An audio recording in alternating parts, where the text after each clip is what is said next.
by now you've learned lots of methods. You're going to have to juggle one more called the maximum likelihood method. Essentially, to find the maximum likelihood estimator, we write down the joint PDF or joint PMF of the random variables in the sample, and we find the parameter values which maximize that function. So we're essentially looking for the parameter values under which the observed data were the most likely to have occurred. Now we're going to talk about another recipe for finding an estimator for an unknown parameter called the maximum likelihood method. This one is used extremely often. I would say it's almost like a default way of finding an estimator for any situation. The reason I have this mountain here is because to find the maximum likelihood estimator involves maximizing a function. And so it'll be like we want to find the value at which some function is maximized, and that's going to wind up being our parameter estimate. So the idea is we're going to write down the joint PDF or the joint PMF of the data, and we're going to ask what values of the parameters, theta 1 through theta d, maximize that joint PDF. And so we're kind of asking the question, after observing some data, we ask under which parameter values are those data the most likely to have occurred. Okay. How does it actually work? To find the maximum likelihood estimator, we're going to define two functions. One is called the likelihood function and one is called the log likelihood function. The log likelihood function is just the natural log of the likelihood function. So let's talk about the likelihood function. The setup is like the one we've been considering for a while. We have a random sample, so they're independent random variables x1 through xn, all having the same distribution. So here x1 through xn have the PDF f, which depends on some parameters, theta 1 through theta d. So these could be like alpha and beta of the gamma distribution. They could be like mu and sigma squared of the normal distribution. They are just some parameters. And we're going to define a function called the likelihood function, which is really just the joint PDF, or if we're in the discrete case, it's the joint PMF of x1 through xn. So, I mean, it's really just what we've been representing until now as this. Okay, and then we have our parameters over here. So it's really just the joint density or the joint PMF, which can be written because of the fact that I have independent random variables which are identically distributed as the product of that marginal PDF or PMF evaluated at xi, I going from 1 to n. Okay, so we've used this before. Remember, we've written down the joint PDF or the joint PMF of the random variables in a random sample in order to look for a sufficient statistic. So we're kind of used to writing down something like this already. For finding this estimator, which we call the maximum likelihood estimator, we're just giving this same function a new name. We're calling it the likelihood function, and we're making some new notation for it. We're going to use this fancy L thing, this fancy L, and we're going to write down this joint PDF or joint PMF of the random variables in the sample in kind of a new way. we're going to write it down as though it were a function of the parameters. So we're going to write the parameters first, and kind of after a semicolon, we're going to write the data values. Okay, so the likelihood function is a function of the parameters, but it's based on the values in the random sample. And we have to remember it's nothing other than just the joint PDF or the joint PMF of the random variables in the sample. And the log likelihood function, this one down here, is just when we take the natural log of this thing. Okay. The reason we're interested in taking the natural log of this thing will become clear later. The natural log of this thing is just easier to work with. Okay. Okay, so all you have to remember is this. The likelihood function is just the joint PDF or PMF of the random variables in our sample.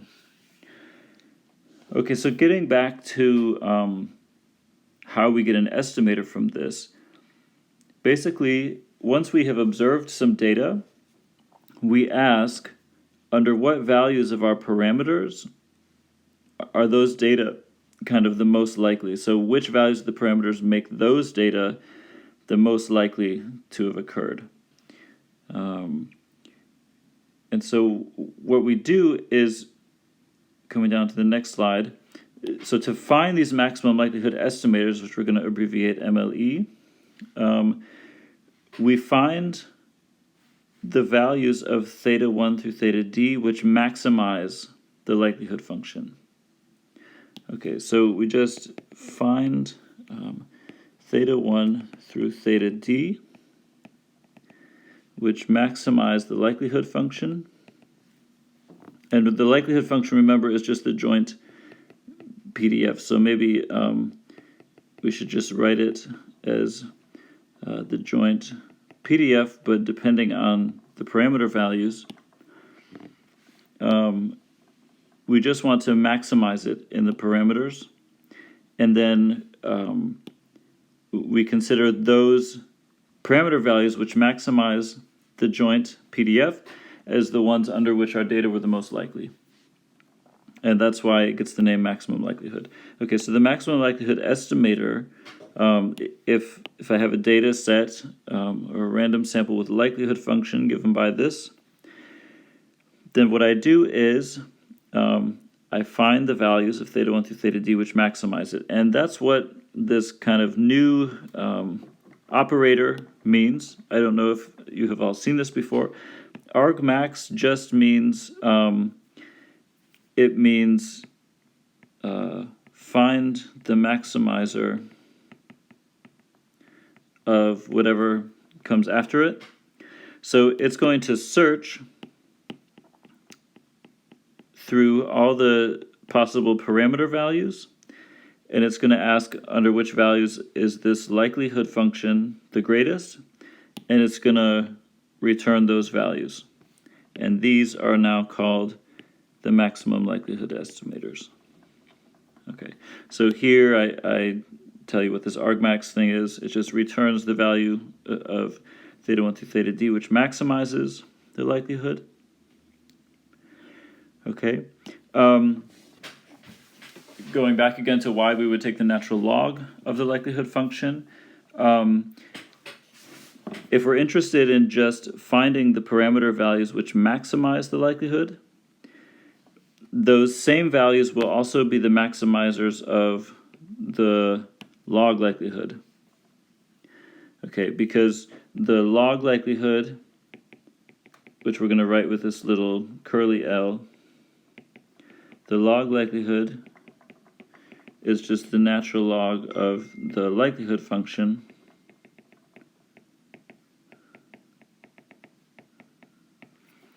And so since the log function is increasing and monotone, if the values of theta 1 through theta d which maximize the likelihood are the same values of theta 1 through theta d which maximize the log likelihood. So it's all the same if we maximize the likelihood or if we maximize the log likelihood. It's one and the same. Okay, so we find the values of theta 1 through theta d which maximize the natural log of the joint PDF or joint PMF of the random variables in the sample. Okay, we're going to see an example of this soon, but not before looking at one more slide. Let's clean this up a little bit.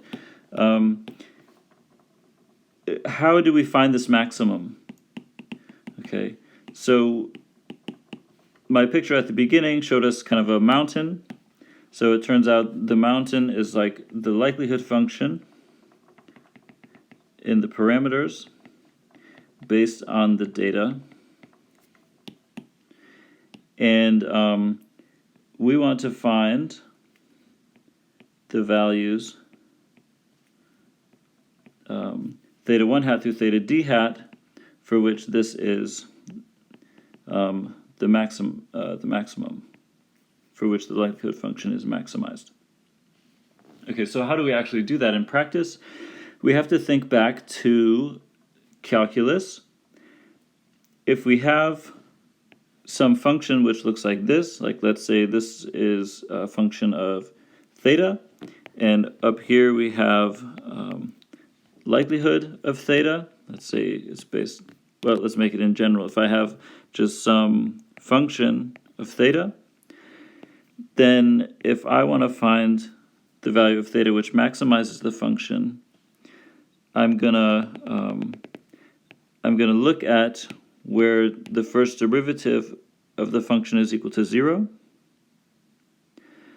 And in addition, so this would be like f prime of f prime of theta hat is 0. So the function has 0 slope where it's maximized. And in addition, the second derivative is, what is it? The first derivative is always decreasing, so is negative, so less than 0. Okay, because we want to make sure we've gotten a maximum and not a minimum. Okay. So what we're going to have to do is use some calculus in order to get the values of theta 1 and theta d which minimize the likelihood function. Here's where we're going to want to turn to the log likelihood function. So when we turn to calculus to maximize the likelihood function, we find that it's way easier to work with the log likelihood. Okay, so this theorem says if the log likelihood function is differentiable and has a single maximum in the interior of the parameter space, so this theta is like all the possible values of theta 1 through theta d, then we find the maximum likelihood estimators by writing down this system of equations and solving. Okay. What are these? This is like the derivative with respect to theta 1 of the log likelihood. We set it equal to 0. For however many parameters they are, we take derivatives. So we take a partial derivative with respect to each one and set all of those equal to 0. And if we can take these derivatives, so if it's differentiable, and if the function looks kind of like this, so that it has a single maximum in the interior of the parameter space, then if these partial derivatives are equal to 0, that's a sufficient condition for theta 1 through theta d to be the maximizers of the likelihood function. Okay, so the reason we use the log likelihood here is because it's easier to take derivatives of the log likelihood function. We'll see this when we go to an example. If we try to take derivatives of the likelihood function, it gets really nasty because the likelihood function will be like a product, but if we take the natural log, we get something like a sum, and so it's easier to take derivatives. So we're going to see that in an example. So let's jump right into an example before we spend too much time in abstract discussion. Let me make a new page so we have more space. So here we're going to consider, oops, hold on, I want a page below this one. Here we're going to consider a random sample from an exponential distribution with parameter lambda, and we want to find the maximum likelihood estimator of lambda. Okay, so what in the world do we do? The very first step is write down the likelihood. Write down the likelihood function. Okay, so that's this fancy looking L lambda, and then it's going to be based on the data. So when you write down the likelihood function, you just put the parameters here and then all the random variables in the sample. And let's remind ourselves, this is just going to be the joint PDF. So these are continuous, so I have a joint PDF. Joint PDF of the data.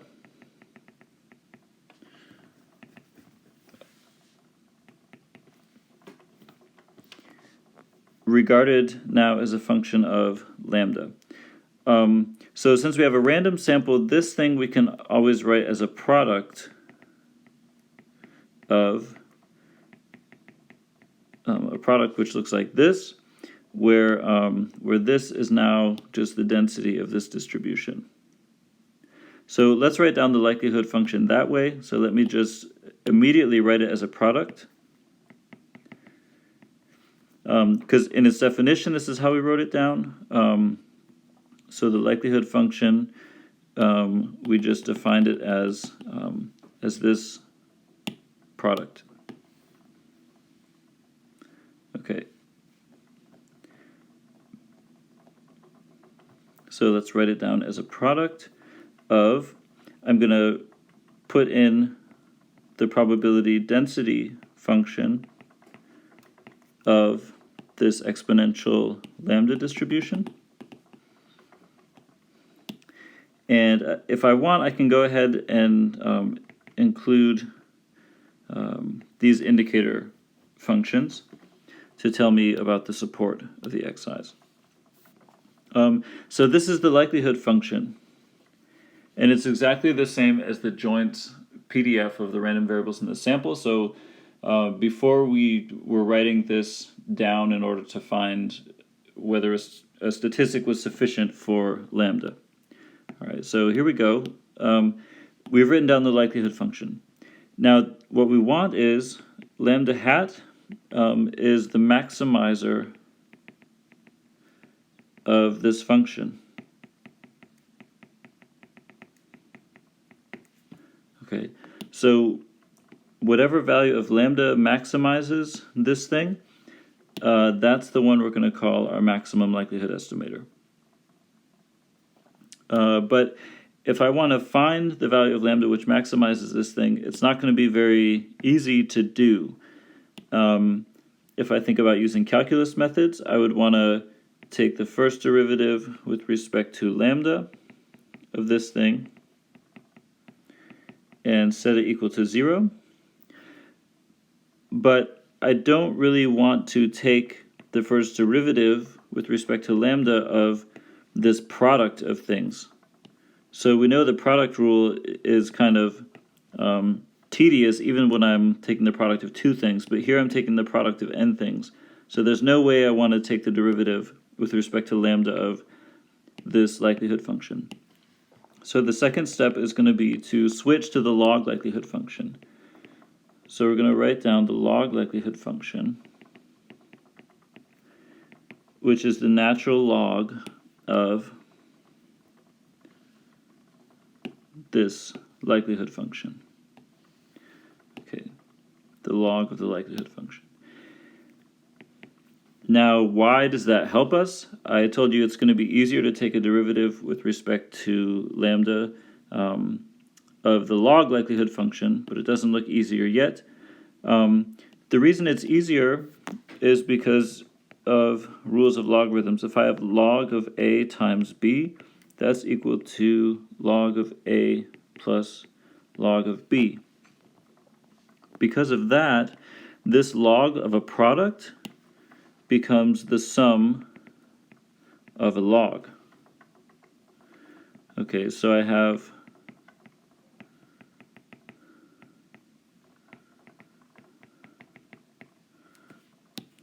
this.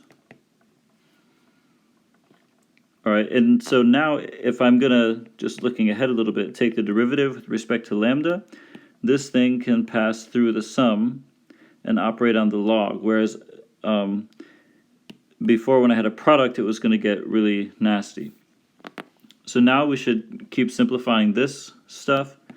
So I've got, give myself some more space here, sum I1 to n.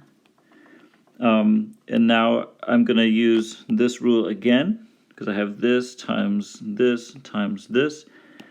And I'm gonna do log of 1 over lambda. And then when I let the log, let me say log of e to the minus xi over lambda plus log of this indicator function. Okay. And so now I want to simplify this a little bit more. So I know if I have like log of a raised to the power b, this is like b log a. B log a. By that rule, regarding this as log lambda to the minus 1, I can write this as minus log lambda, okay, because I can take the minus 1 and put it out in front. And now this log will undo this exponentiation, so I'm going to get minus xi over lambda plus log of this. And now just as a final simplification, let's let this sum kind of come inside.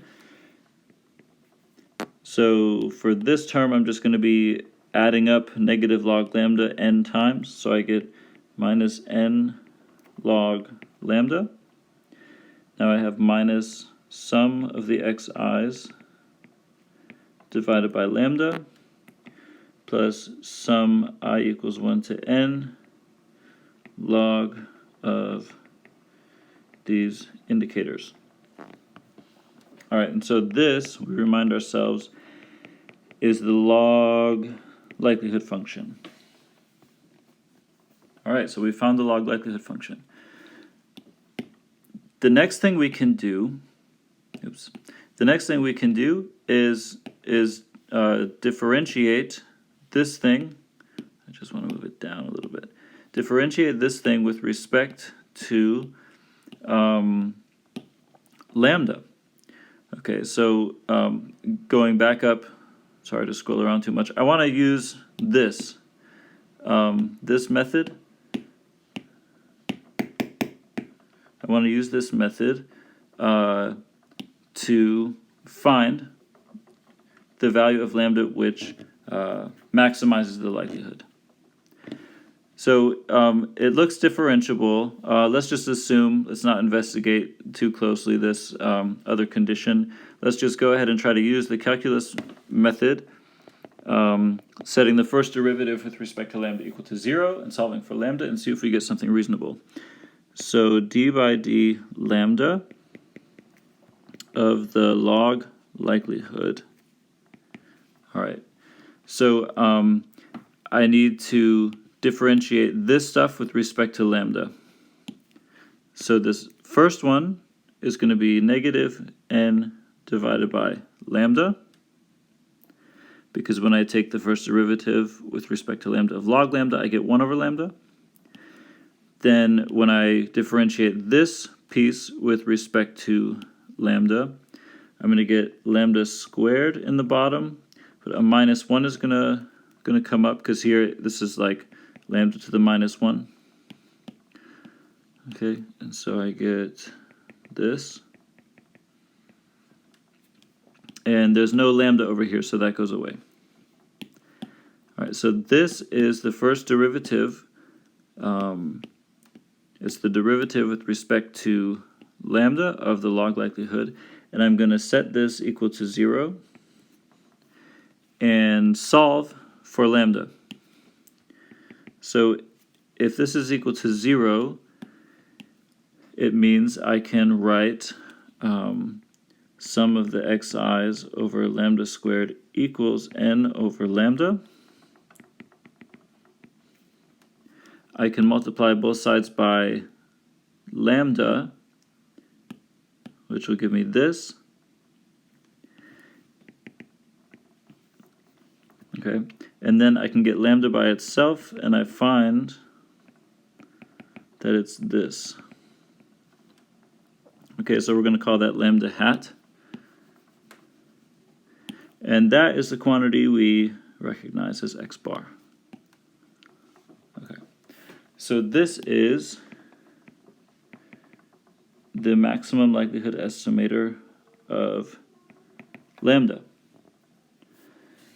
How do we interpret this? If we observe some values x1 through xn from an exponential distribution, then the value of lambda under which that sample has the highest likelihood is the value x bar. Okay. So what did we do? We first wrote down the likelihood function, which we're going to get lots of practice doing. It's the product of these densities at the xi's. And then we took the log, and we're going to get really good at taking the log of a product and turning it into a sum of logs. This we've got to get comfortable with. And then we got something that we could sort of more easily differentiate with respect to lambda. And so we took the derivative with respect to lambda, set it equal to 0, and solved for lambda, and that gave us the method of, or not the method of moments, the maximum likelihood estimator. Okay, so now I want to show you what this looks like using some simulated data on the computer. We're going to make a plot of the likelihood function, or a plot of the log likelihood. So let's see what it looks like to compute the maximum likelihood estimator on a data set. So let's just choose some sample size like 20, and let's set the true value of lambda equal to 5, and let's go ahead and generate from the exponential distribution a random sample of size n under okay, I think the exponential distribution in R is treated differently. They use rate, but I need to do 1 over rate. Well, no, wait, I need to do rate equals 1 over lambda in order to get what I want, which is some values which should have mean around 5, so average, okay, it was around 5.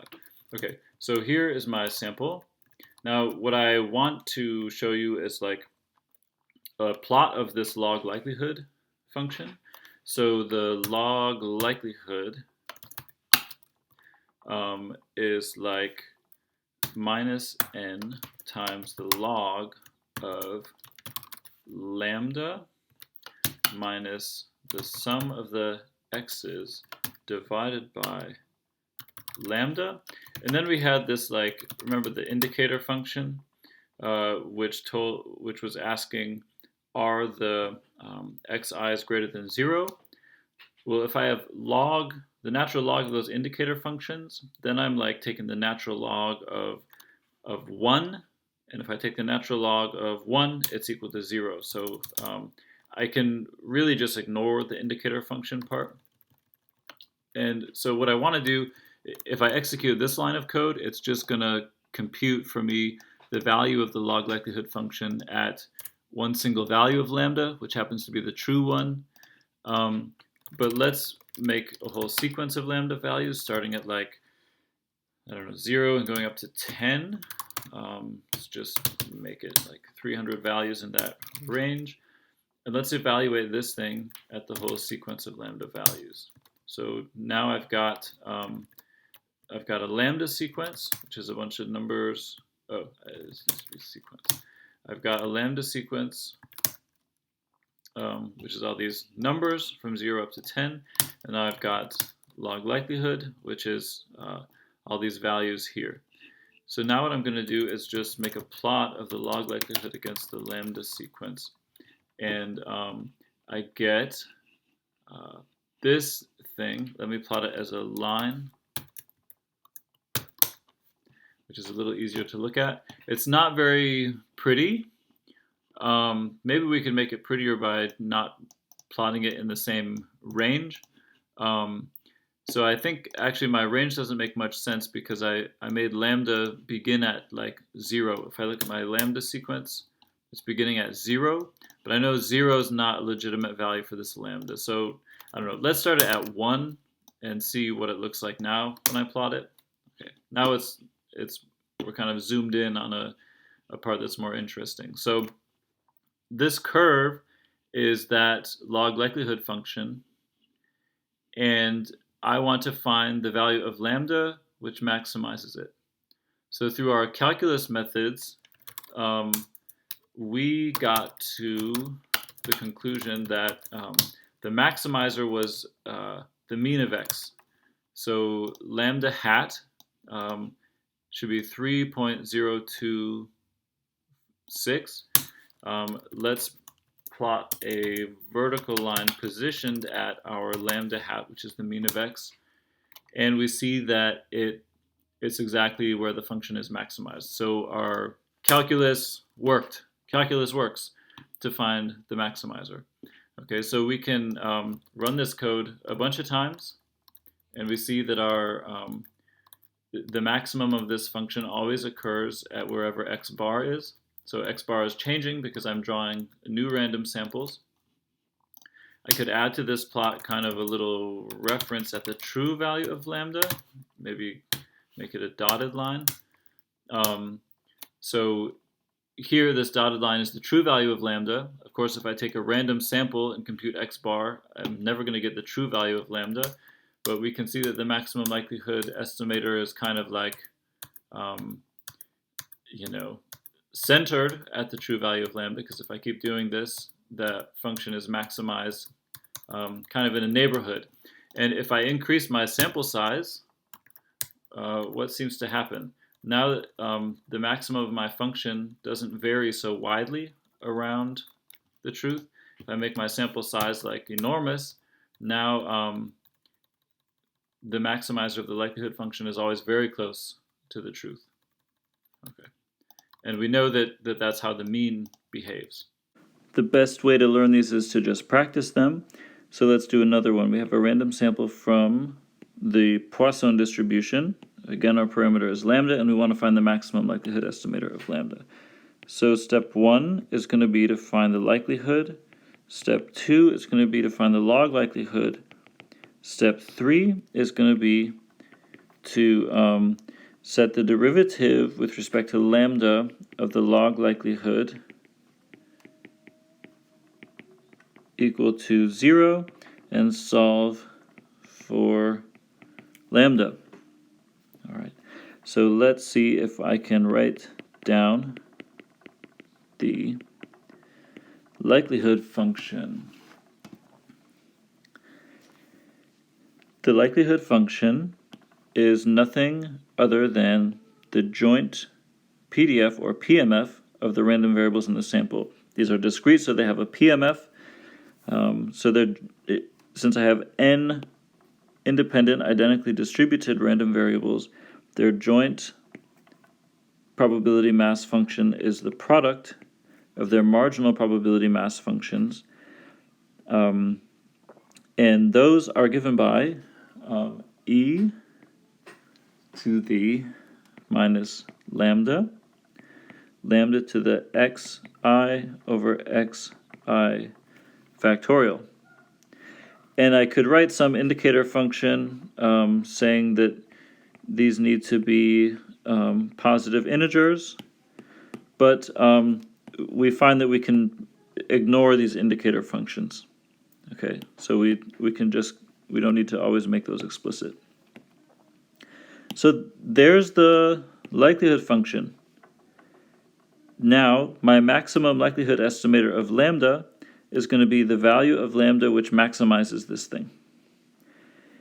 If we want to use calculus methods, there's no way we want to take the derivative with respect to lambda of this thing because it's a product and the product rule is very tedious. So we're going to switch to the log likelihood function because I know that if I maximize the log of this, it's the same as maximizing this likelihood function. All right. So so this is going to be the log, the natural log of this product. Let me give myself another page. Give myself another page. And bump this stuff down. Again, we're going to use this log of a product equaling the sum of logs. Remember, that's because if I have log of x, well, let's call it like, if I have a1 times a2 out to dot an, this is like the sum of log ai. Or we could write it as log a1 plus log a2 plus dot dot dot log an. So sum of logs. So this is log of a product becomes a sum of logs. So now I have sum of log all this.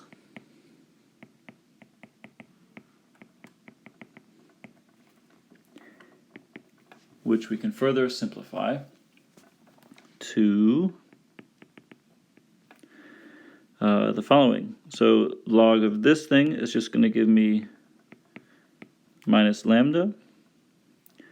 Log of this thing is going to be xi log lambda, because remember log of a to the b is b log a. So log of lambda to the xi is xi log lambda. We're going to get super comfortable with logs. Then since this is down in the denominator, I'm just going to go ahead and write minus log xi factorial, okay, because it's log of 1 over xi factorial. So that's like log of xi factorial to the minus 1. So I'm pulling the minus 1 outside. Okay, so that I made it messy. Okay. We get that. Let's pass the sum inside. So right here I'm going to get minus lambda n times from that sum. Then I'm going to get sum of the xi's times log lambda minus sum log xi factorial I going from 1 to n. Okay, so there's my log likelihood function. Let's remind ourselves what this is, the log likelihood function. The next thing we want to do is use some calculus to find the lambda which minimizes this. So find lambda, or sorry, which maximizes it, which maximizes. And we're going to do that using calculus. So we get d by d lambda of this log likelihood is, from the first term, I just get minus n. From the second term, I get sum of the xi's times 1 over lambda. So d by d lambda of log lambda is 1 over lambda. This doesn't have a lambda, so d by d lambda of this thing is 0. So I'm going to set this equal to 0. And so that means I have sum of xi over lambda equals n. So sending this negative n to the other side. And rearrange rearranging to get lambda by itself, I get, again, just as in the exponential case, that the maximum likelihood estimator is equal to the sample mean, x bar. I don't think we're surprised that we came up with x bar as an estimator, since we've been using that as an estimator of lambda in the Poisson setting for a while now. But it's kind of nice that this maximum likelihood method gives us an estimator that made sense to us before. Let's do another example, which is from a very familiar setting. We've got a random sample from the normal distribution with parameters mu and sigma squared. Now I want to find, according to the maximum likelihood recipe, estimators of mu and sigma squared. So my steps are the same. I want to get the likelihood function. Then I want to get the log likelihood function. And then I want to take derivatives. So I'll just write calculus to find maximizer. So the likelihood function is the first step. So the first one, likelihood function. It's now a function of two parameters. Let's call them sigma and mu and sigma squared. And this is the product of the marginal PDFs of x1 through xn. So here I'm going to drop in the normal PDF,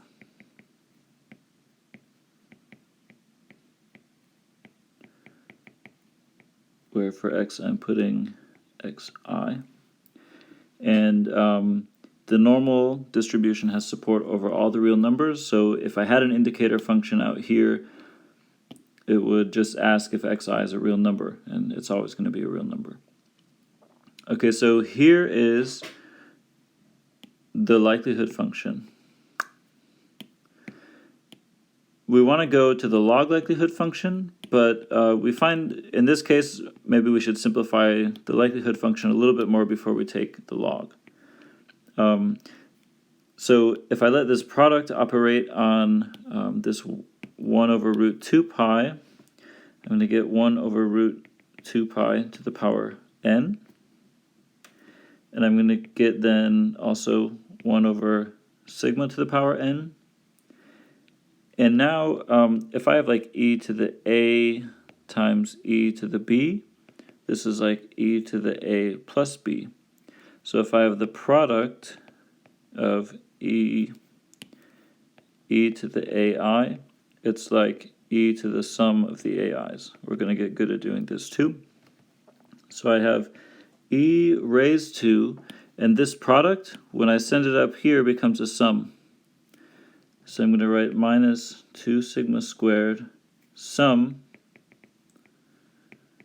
xi minus mu squared. Okay, where this thing I've just factored out of the sum. So let me not do too many things at once. So it's going to be sum of 1 over 2 sigma squared xi minus mu squared.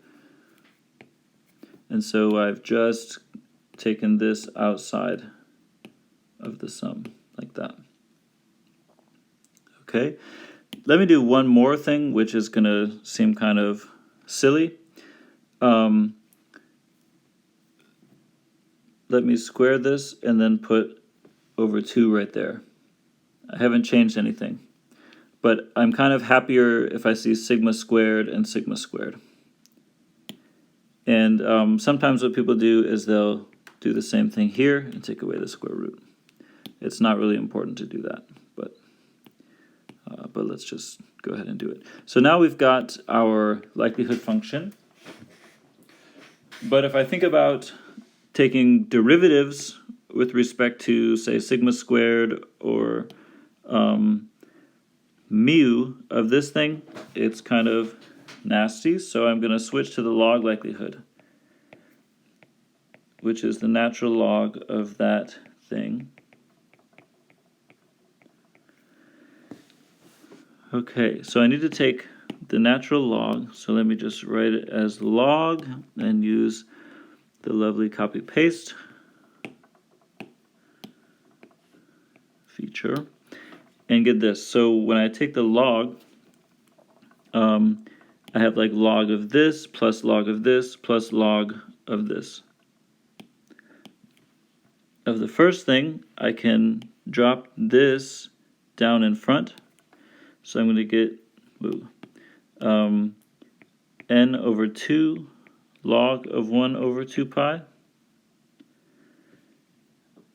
plus n over 2 log 1 over sigma squared. Okay, let me make more space. And then when I take the log of this stuff, the log just cancels out the exponentiation. So I get minus 1 over 2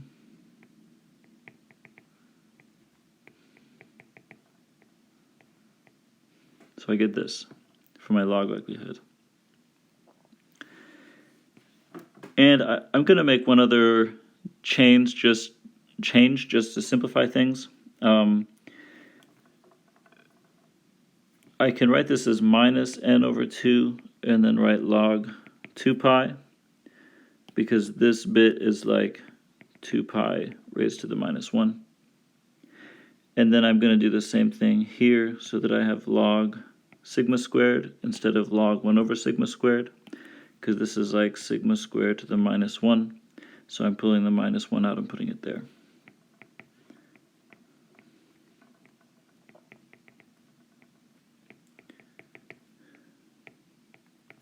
Okay, so we've got now our log likelihood function. And we want to find the values of mu and sigma squared, which maximize it. So our third step is to do some calculus. What we're going to do is take the partial derivative with respect to mu of our log likelihood, set it equal to 0, and we're also going to take the partial derivative with respect to sigma squared of the log likelihood, and we're going to set it equal to 0. Now, this seems kind of strange. Why am I taking the derivative with respect to sigma squared instead of with respect to sigma?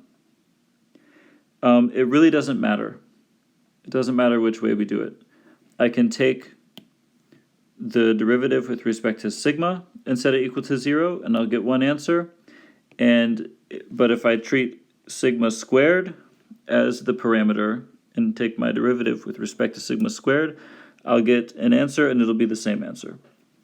So I find it easier to just regard sigma squared as the parameter of interest, and we differentiate with respect to sigma squared, which is going to maybe look a little awkward, but we'll be able to do it. Let's take the first derivative with respect to mu of this thing. So if I take d by d mu and I pass it through here, I get 0 for the first one because there's no mu, 0 for the second one, there's no mu. Here something happens. Okay. I'm going to get this 2 coming down and canceling with this 2. So I'm going to get minus 1 over sigma squared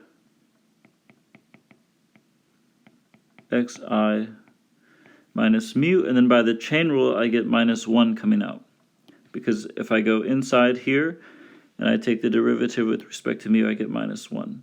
So this minus 1 is going to cancel with this minus 1, so I get 1 over sigma squared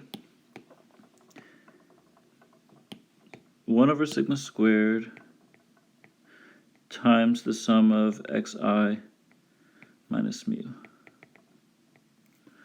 Okay, let me give myself even more space. And I want to set that equal to 0. That's the first equation that I need to solve. The first one in my system of equations. For the second one, I'm going to take d by d sigma and pass it through. And here I get 0. Here, if I take the first derivative with respect to sigma squared, I'm going to get minus n to 1 over sigma squared. Okay, and here I have like 1 over sigma squared. So if I take the first derivative, I'm going to get a minus 1 coming out, and then I'll have sigma squared squared in the denominator. Sum of xi minus mu squared. Which if we simplify it becomes n over 2 sigma squared plus 1 over 2 sigma squared sum I equals 1 to n xi minus mu squared, and we're setting that equal to 0. So now we've got this equation and this equation. 2 equations, 2 unknowns. So we want to find mu hat and sigma squared hat. These are going to be the values for which these equations are true. Okay, so let's look at the first one. The first one, so let's copy it down here. The first one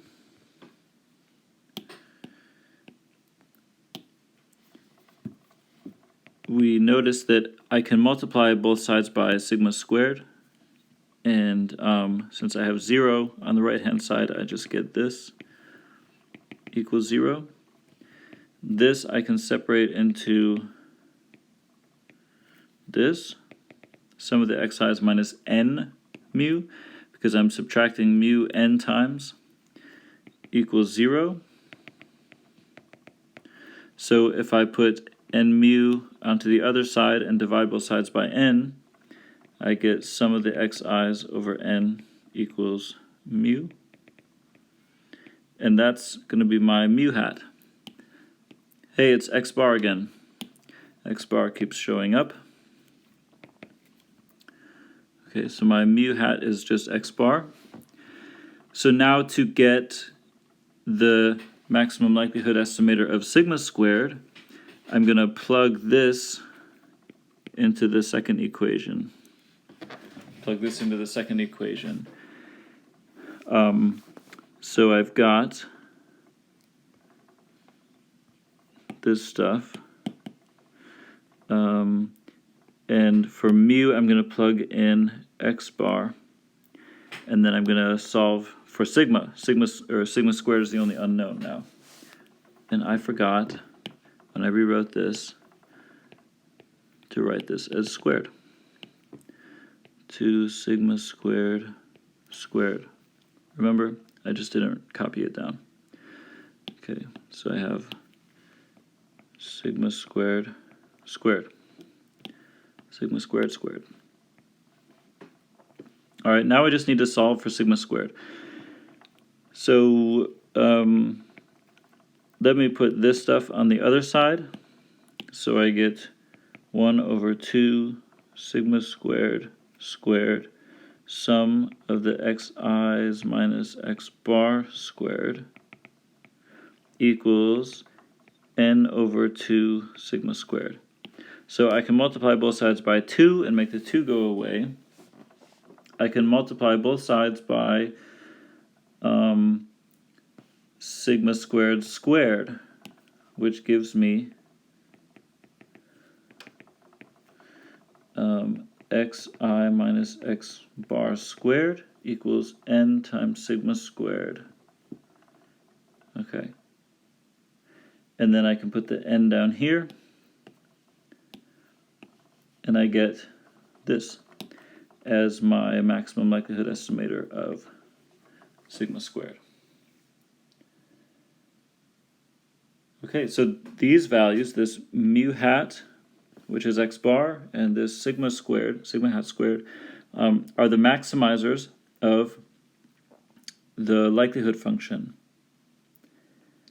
Notice that the maximum likelihood estimator for sigma squared, I forgot the square, is almost like the sample variance. So remember, the sample variance has the divisor n minus 1.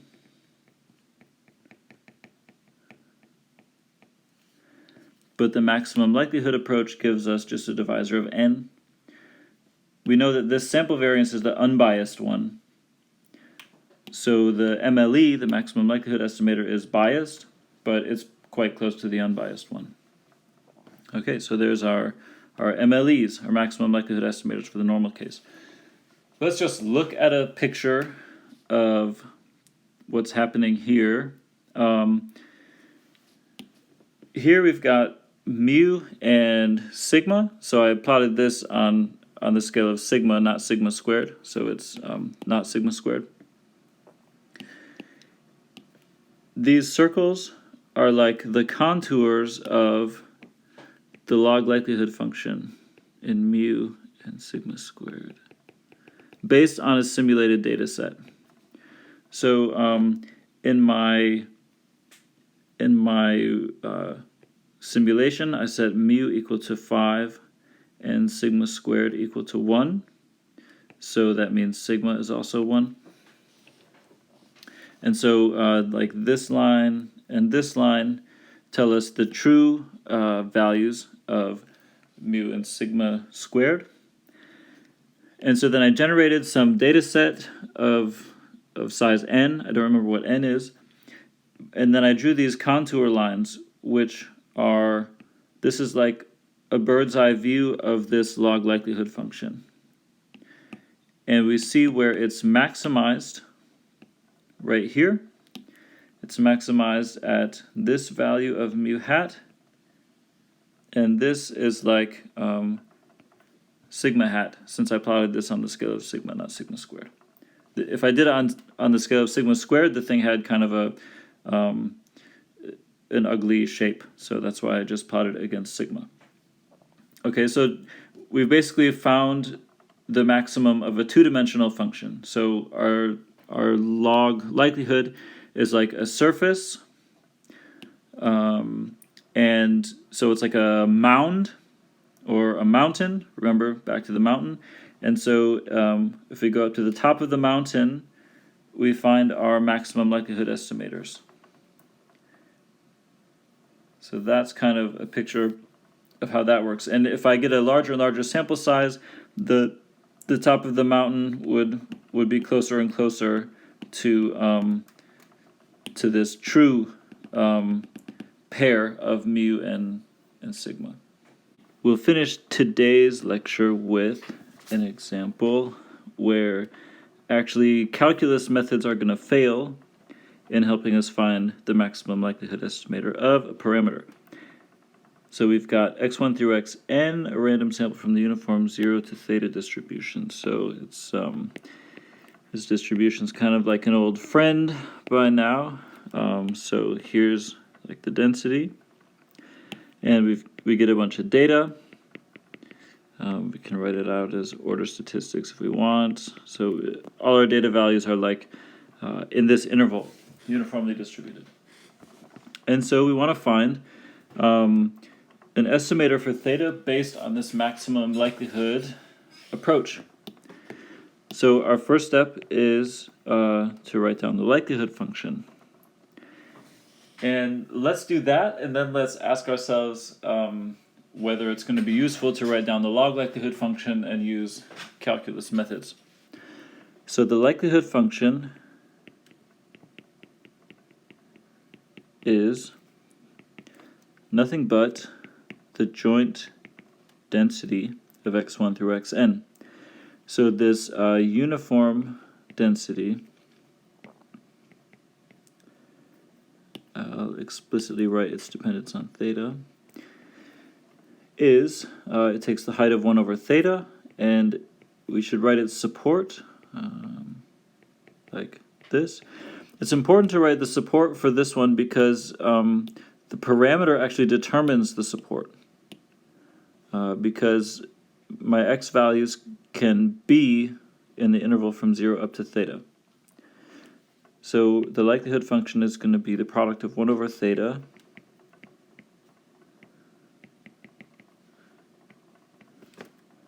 times this indicator function. And so we see the parameter is actually bound up in this indicator function part.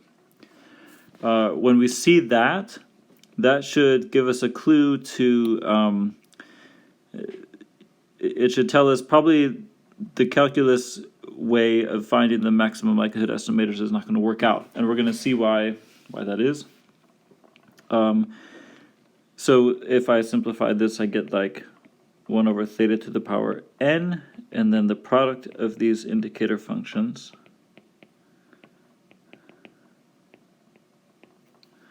Okay, product of these indicator functions. And now, if I were to take the log likelihood, let's just pursue this and see where it takes us. Then I would get minus n times log theta plus the sum of log of these indicator functions. And then if I try to, in a third step, take the derivative with respect to theta of this log likelihood, then I wind up trying to take the derivative with respect to theta of this thing. And that's kind of strange. Okay, this indicator function is a function equal to 0 or 1. So it's not a continuous function. It's not differentiable, so I cannot take the derivative with respect to theta of this function. So I'm stuck. But the definition of the maximum likelihood estimator is still the same. Theta hat is still argmax over theta of the likelihood function. So it's still the value of theta which maximizes this function. Since we cannot use calculus methods, we just have to be a little bit clever in finding the maximizer of this function. So let's take a closer look at this. The product of these, I think we've looked at this once before when we were investigating whether we could find a sufficient statistic for theta.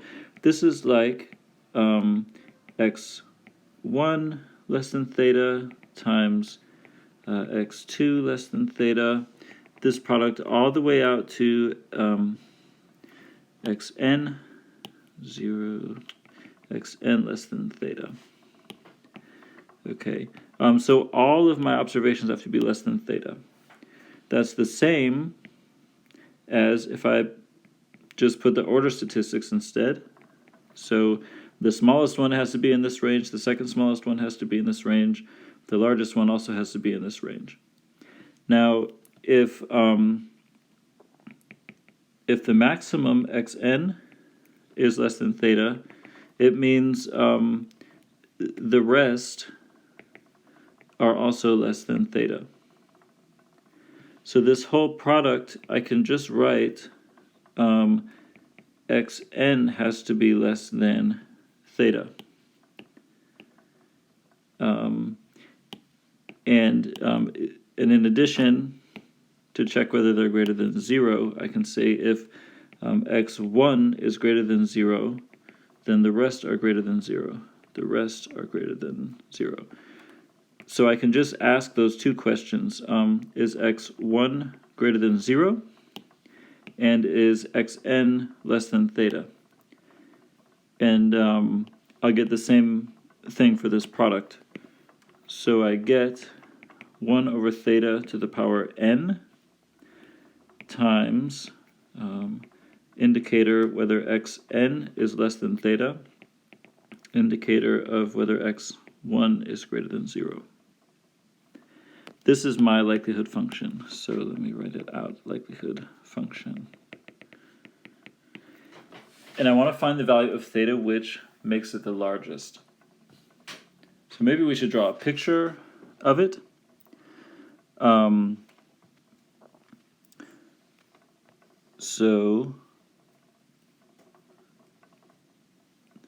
Or let's write it down using its piecewise definition. Okay, so let's suppose we put in theta which is greater than xn, meaning that this is true. And let's just assume that this is true. Then we have 1 over n raised to the power 1 over theta raised to the power n.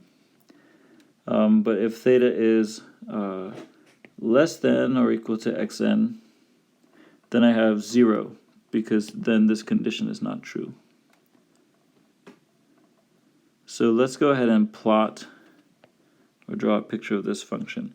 So here I'm gonna have like my xn, my largest order statistic, and let's put theta on the horizontal axis, and up I want to make a picture of the likelihood function. Okay. The likelihood function is going to be equal to 0 if I put in, let's make it like in green, if I put in a value of theta which is smaller than or equal to xn, and then if I put in a value of theta which is larger than xn, it's going to take this value, so it'll be something like this. Okay.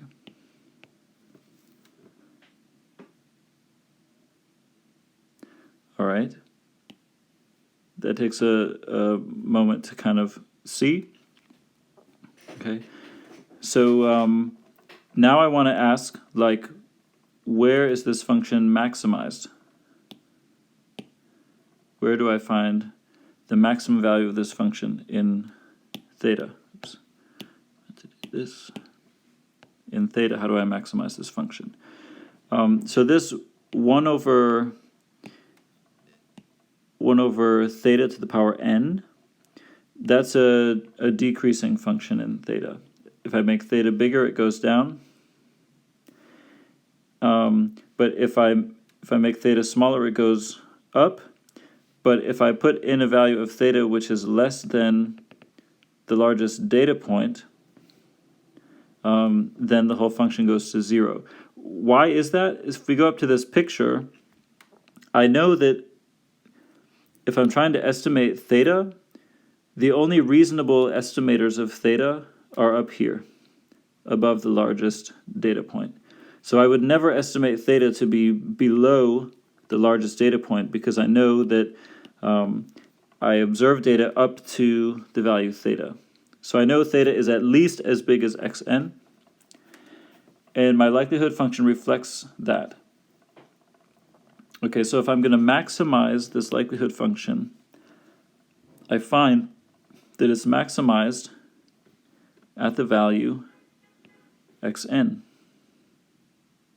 Okay, so theta hat, which is the value of theta which maximizes, let me write it out, it maximizes this xn. I guess it's not very important, these inequalities, but I think to make it work the way I've said it should work, we should have a strict inequality here, and then put x1, say greater than or equal to 0. If I maximize this function, I should choose xn. Okay, so if I put in theta equals xn, this thing is still equal to 1, and this thing will reach its maximum value. Okay, so I want to put into this small values of theta, because is I put in smaller values of theta, it gets bigger, but I should not put in a value of theta smaller than xn, or else the whole thing drops to 0. Okay, so the maximum likelihood estimator is the largest order statistic. So sometimes we can't just rely on taking the derivative and setting it equal to 0, and this is one case. So whenever the parameters are kind of bound up in the support, then we have this issue.